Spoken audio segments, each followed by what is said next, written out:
The small Texas town of Arlington was shaken to its core on March 3, 2011, when one of its most beloved community leaders, Pastor Clint Dobson, was found dead inside NorthPointe Baptist Church.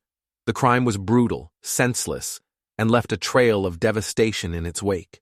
A young pastor suffocated with a plastic bag, a church secretary beaten within an inch of her life, and a congregation left asking why.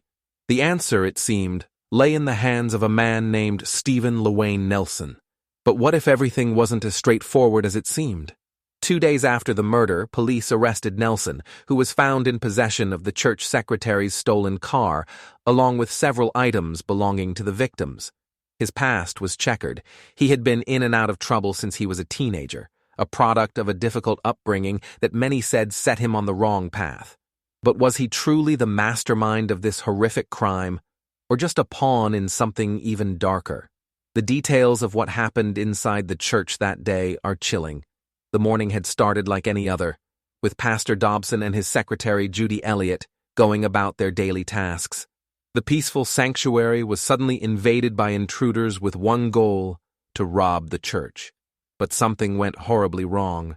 What should have been a simple burglary turned into a scene of unthinkable violence. Judy Elliott later recounted the horror, describing how she was beaten mercilessly before losing consciousness.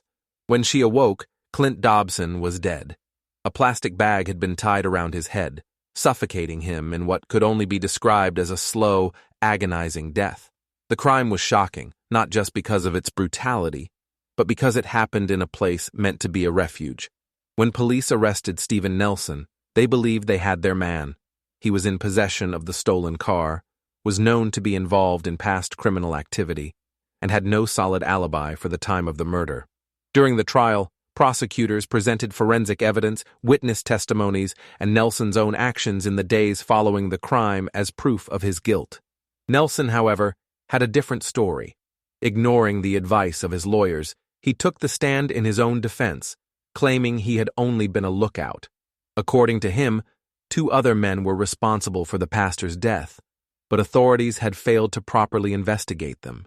It was a bold claim, but with the weight of evidence stacked against him, the jury had little reason to believe him.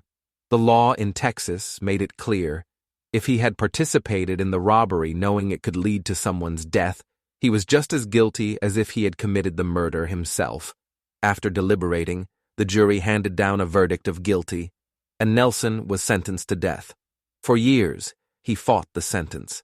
His defense team pointed to his troubled past, his lack of proper legal representation, and the possibility that other suspects had been ignored. Appeal after appeal was denied, and Nelson spent over a decade on death row, waiting for the day his execution would be scheduled. That day came on February 5, 2025. At 37 years old, Lawayne Nelson was led into the execution chamber in Huntsville, Texas, for the state's first execution of the year. He showed no signs of fear, no final fight for his life. Instead, his last moments were spent expressing love to his wife, who had stood by him despite the horrors of his past. With his final breath, he claimed he felt at peace. Did Texas execute a remorseless killer? Or was there truth to his claims that others were responsible for Pastor Clint Dobson's death? The case of Stephen Nelson remains one of the most haunting executions in recent memory, leaving many questions unanswered. What do you think? Leave a comment below and don't forget to subscribe for more crime stories.